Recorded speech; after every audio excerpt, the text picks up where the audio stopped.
Michael Jordan is 62 years old now, and when you look at him today, you do not just see the greatest player to ever touch a basketball. You see a man shaped by victories that lit up the world and losses that nearly broke him in half. His story has been told 1,000 times, yet almost no one understands the quiet truth beneath the legend. The truth that the higher he climbed, the more he had to bury. The truth that the same man who soared above every defender spent decades fighting battles no camera ever caught. Before the championships and the sneakers and the global fame, there was a boy in North Carolina who carried a wound he could not name. Before the world called him a godlife, carved into him with a cruelty that forced him to rise or collapse. And before he became the symbol of greatness, he suffered through a darkness that would return again and again, each time taking something he loved. This is the part of Michael Jordan's life that the public never truly saw. The heartbreaks that haunted him long after the crowds stopped cheering. The losses that shaped his greatness more than any victory ever did. And the final chapters that reveal not the athlete but the man. A man who at 62 stands not on a podium but in a quiet understanding of what greatness really costs. Michael Jordan did not begin his life with the glow of destiny on his shoulders. He was born in a small home in Wilmington, North Carolina, where love was strong but life was strict, and every child was expected to earn their place in the world. His father, James Jordan, worked long hours as a mechanic and factory supervisor. His mother, Dolores, balanced a job at a local bank while raising 5 children with a mix of tenderness and unshakable discipline. Inside that modest house structure was the rule. Responsibility was the language, and dreams were carved slowly through effort, not privilege. Michael was the 4th child, a quiet boy with wide eyes and a soft heart. His earliest memories were filled with friendly chaos, siblings racing through the hallway, laughter ringing from the kitchen, and the constant noise of competition. But the fiercest competition of all lived right beside him. Larry Jordan, his older brother, beat him in everything. Every race, every jump, every backyard game under the Carolina sun, Michael adored him, feared him, chased him, and lost to him again and again. He once admitted with a vulnerability that surprises people even today, "I always thought Larry was better than me." That confession reveals the truth of his youth. Michael did not grow up believing he was special. He grew up believing he was behind, and his father, seeing that quiet insecurity, pushed him harder than the others. Extra chores, higher expectations, tough lessons delivered with love. James Jordan sharpened him with purpose. But he also balanced that pressure with warmth. He was the man who sat beside Michael after painful losses. The man who told him that setbacks were teachers. The man who made him believe that even a small boy could one day become something more. Yet the moment that cut Michael the deepest arrived when he was 15 years old. In the crowded hallway of his high school, surrounded by cheers and whispers, he stared at the varsity basketball list on the wall. His name was not there, not even close. The hallway blurred. His throat tightened, and he walked home alone, holding back tears until he reached his room, closed the door, and broke. That night became the turning point, the wound that would define his fire. The moment when the world told him he was not enough, and he quietly promised that one day it would never be able to say that again. The night he was cut from the varsity team did not end with crying. It ended with a vow. In that small bedroom in Wilmington, with his heartbeat still shaking from humiliation, Michael picked up a basketball and began to dribble. Slow at first, then faster, letting every bounce become a promise. A promise that the boy the world dismissed would become someone the world could never forget. From that moment, silence became his training partner. He woke before sunrise. He ran until his lungs felt like they were tearing open. He shot until his arms trembled. While other teenagers slept, he built himself in the dark. Pain turned into discipline. Shame turned into hunger. Rejection turned into fuel. Between 1979 and 1981, he grew taller, stronger, sharper. His game changed because he changed. What scouts saw later was not talent, it was transformation. By the time colleges began to notice him, he was no longer the boy who stood crying beside his bedroom door. He was a storm, gathering strength. In 1981, the University of North Carolina welcomed him into a world that felt bigger than anything he had ever known.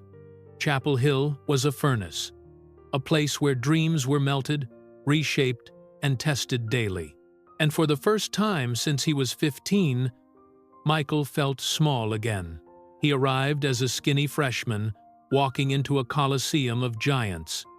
The gyms echoed with the footsteps of future stars. The halls buzzed with ambition, and at night, his dorm room felt colder than Wilmington ever had.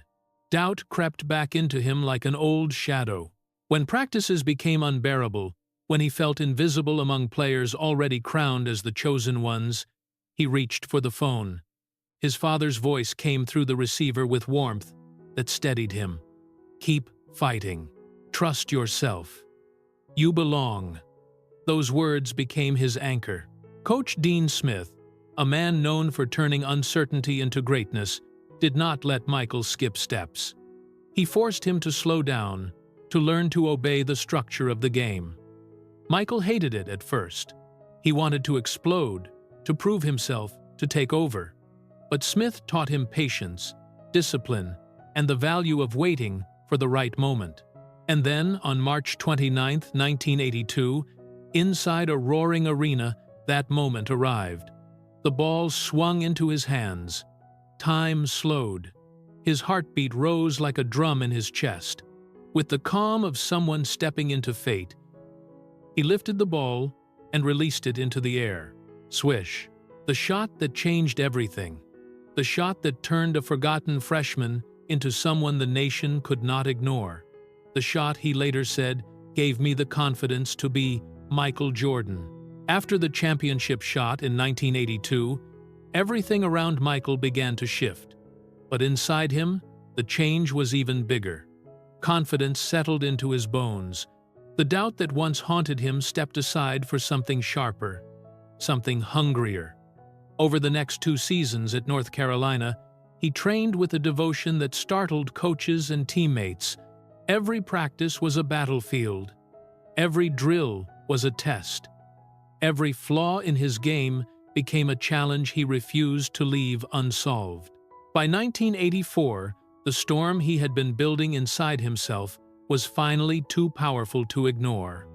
The Chicago Bulls selected him 3rd overall in the NBA draft.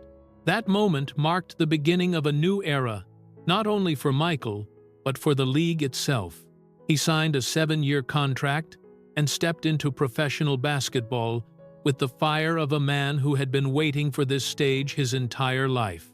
From the very first games, it was clear that something extraordinary had arrived. Michael played with a speed that looked unreal, a vertical leap that bent the rules of physics, and a competitive spirit that startled veterans.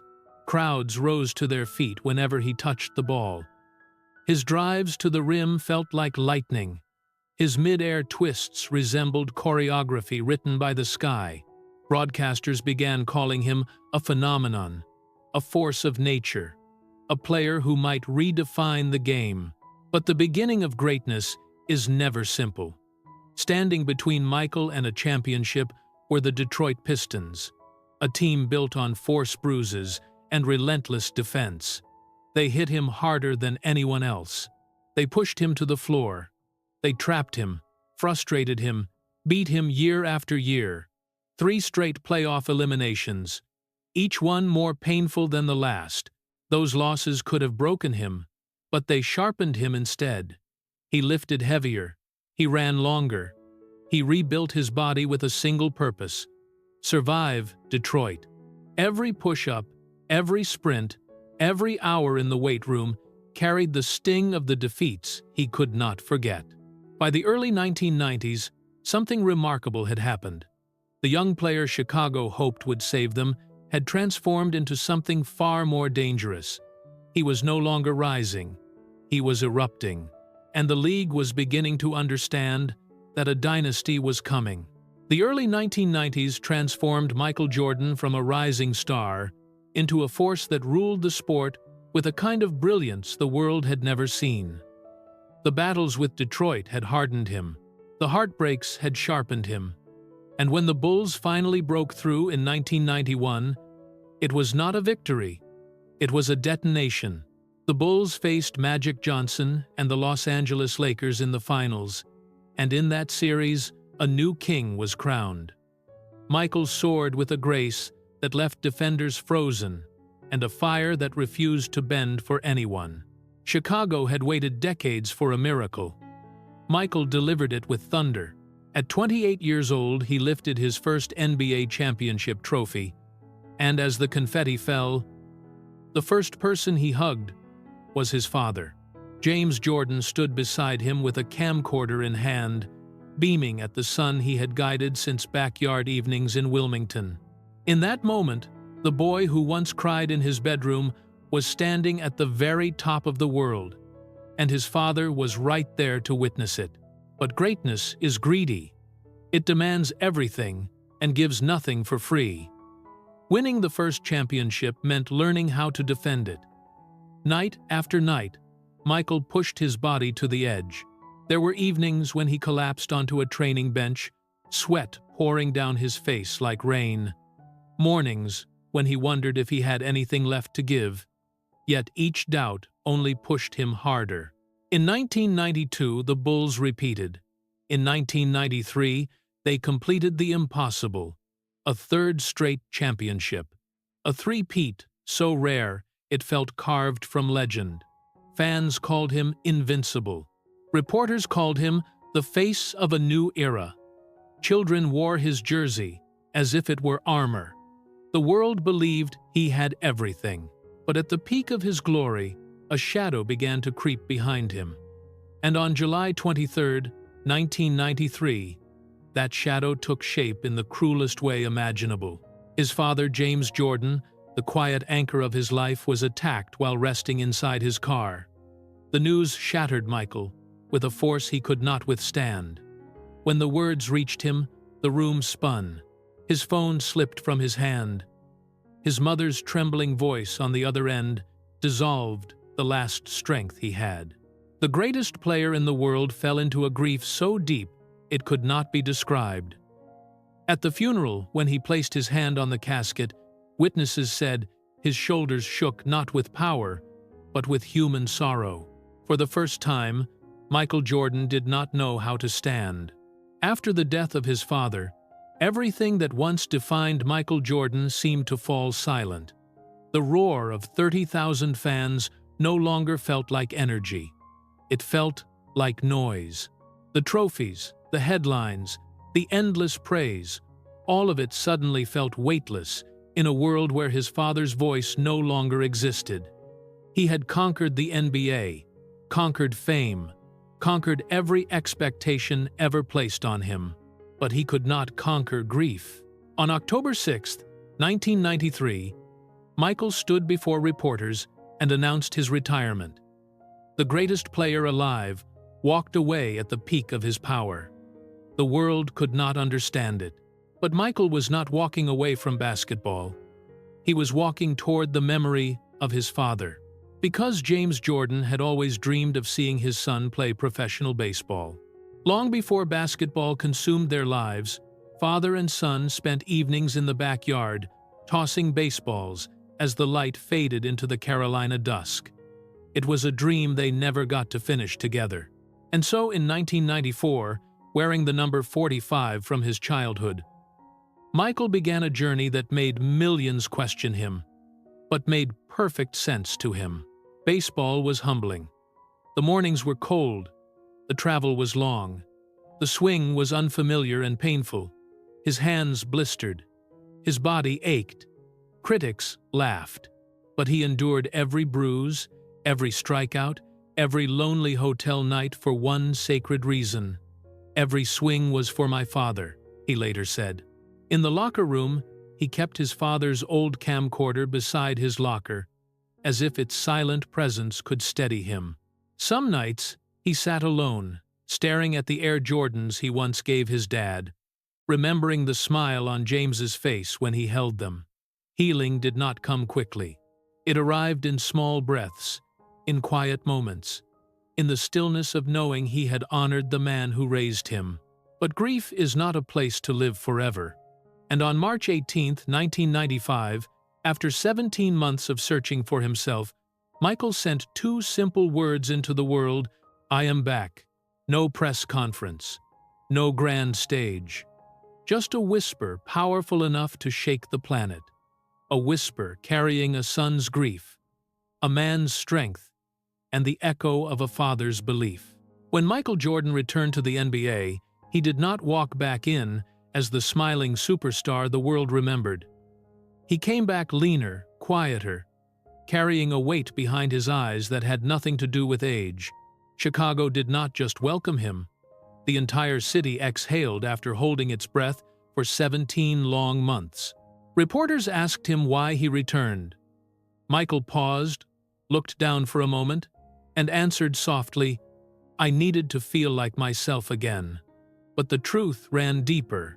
Basketball was the only place where the pieces of his soul still fit together.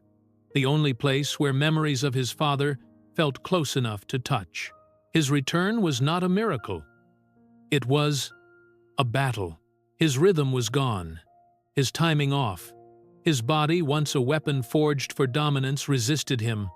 But every night he stepped on the hardwood, a spark flickered, a memory of who he once was. And Michael chased that spark with the obsession of a man who refused to let grief define him. He trained long after practice ended. Security guards walking the arena late at night often found him alone on the court, drenched in sweat, shooting into the silence. He studied film until dawn. He rebuilt his strength with drills so intense they would have broken most players before sunrise. And then it happened.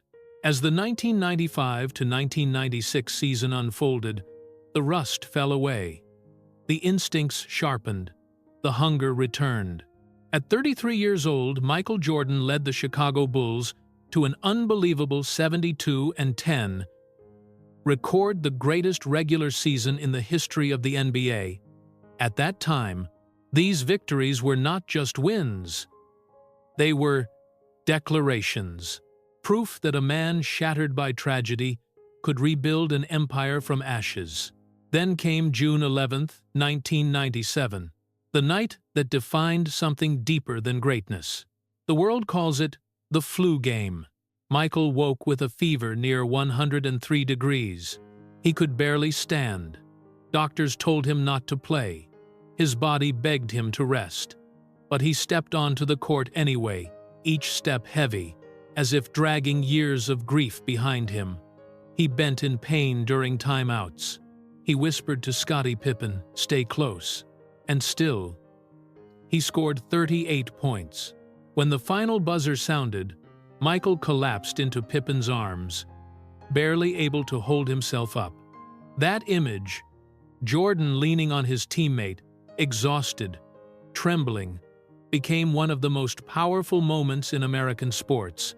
It taught a nation that greatness is not how high a man can fly, but how fiercely he rises when he can barely stand.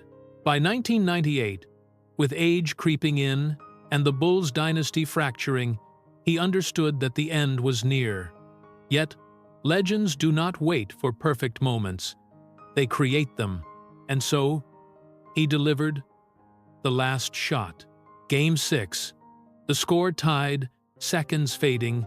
He dribbled right, crossed left, stepped back with a glide, whispered by fate. The ball arced through the air, perfect, inevitable, before slicing the net. Swish. The dynasty's final heartbeat. His 6th championship. His immortality sealed forever. At the height of his fame, when it seemed Michael Jordan possessed everything a man could dream of, life revealed a truth far heavier than any championship banner. Greatness can lift a legend even as it slowly pulls his home apart. Long before lawyers' headlines and public whispers tried to rewrite their story, there was a beginning filled with warmth. In the late 1980s, when he was still climbing toward the summit rather than standing upon it, Michael met Juanita Vanoy. She saw something few others saw. Not the rising icon, not the future billionaire. She saw the man behind all the noise. Their love grew quietly, gently, in late-night conversations, in shared dreams, in small moments, untouched by fame. When they married in 1989, Michael believed he was stepping not into glory, but into forever. Their children arrived, Jeffrey, Marcus, and Jasmine, and with them came a kind of joy that trophies could never match. Their home glowed with the laughter of small feet running across polished floors. Camcorder clips from weekends together captured a tenderness that most fans would never imagine, from a man known for ruthless competitiveness. For a time, the greatest player in the world lived a life that was beautifully ordinary. But fractures in a marriage rarely begin with earthquakes. They begin as quiet cracks barely noticeable. A road game that made him miss a recital. A holiday interrupted by media obligations. A bedtime kiss delivered through a phone far from home. As Michael's fame rose to global myth, the world began pulling at him from every direction. Interviews, endorsements, appearances, expectations, and while he carried that weight, Juanita carried the home often alone. They still loved each other, but love was no match for the distance fame created. The tabloids circled, twisting shadows into stories. Rumors crept beneath their door. Exhaustion did the rest. Trust did not break from betrayal, but from the endless strain of living under a spotlight. Juanita later said quietly, "We tried our best to keep peace." Michael, in rare vulnerability, confessed, "I wish I had been home more." By the early 2000s, the distance between them had grown into a canyon. They tried to rebuild. They tried to forgive. But some fractures cannot be patched, only honored. In 2002, Juanita filed for divorce not in anger, but in acceptance. The process stretched for years, turning their quiet pain into national entertainment. When their divorce was finalized in 2006, the world focused on the record settlement. But the real story happened outside the courthouse, when Michael stepped into the cold Chicago air, realizing that for all his rings and records, he had lost something he once believed he could protect. Yet even from heartbreak, dignity survived. Michael and Juanita never turned their pain into weapons. No public battles. No accusations. Only respect. They rebuilt not as spouses, but as partners in the most important legacy they shared: their children. Even after rebuilding his life, even after finding a quieter form of happiness, Michael Jordan would learn that grief has its own cruel timing. Before he found peace in his second marriage, before he reclaimed the game that once saved him, he had already endured another heartbreak. One the world barely knew. After his father's death, when the silence in his life felt too heavy to carry alone, someone stepped into that emptiness, not as an employee, not as a bodyguard, but as the steady presence who refused to let sorrow consume him. His name was Gus Lett, a former Air Force veteran, with a gentle voice and a strength that felt unshakable. He entered Jordan's life as part of his security team.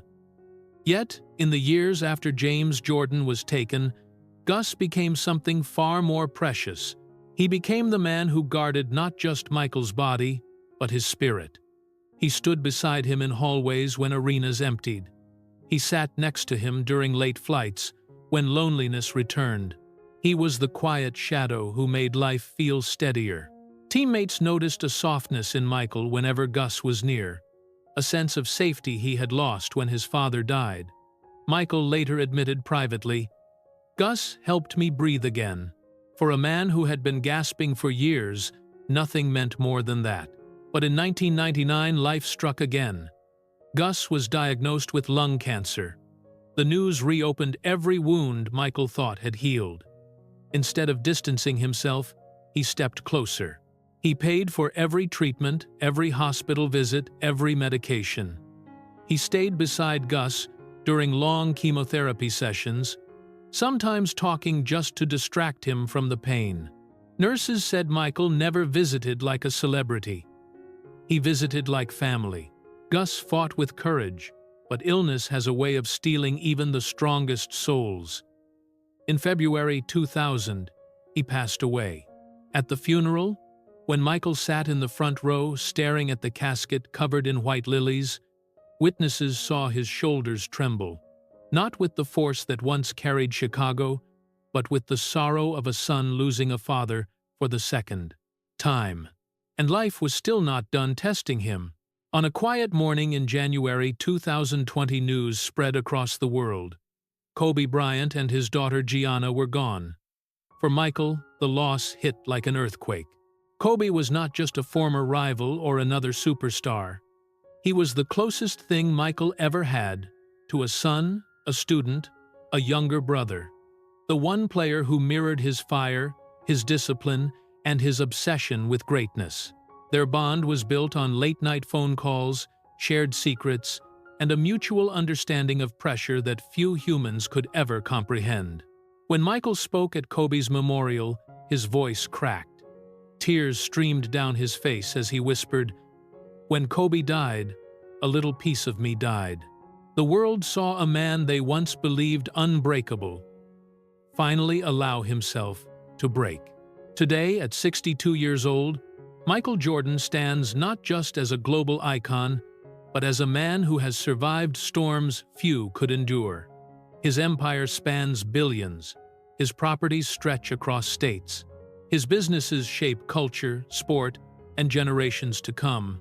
But he lives more quietly now. He spends mornings with his twin daughters, Victoria and Isabel. He enjoys dinners without cameras, sunsets without noise. He invests in communities, builds clinics, funds, scholarships. He appears less, listens, more rests, deeper. Because, after everything, the triumphs, the heartbreaks, the losses that nearly broke him, the greatest discovery of his life was simple. Greatness is not measured by how high you can fly, but by how faithfully you can stay.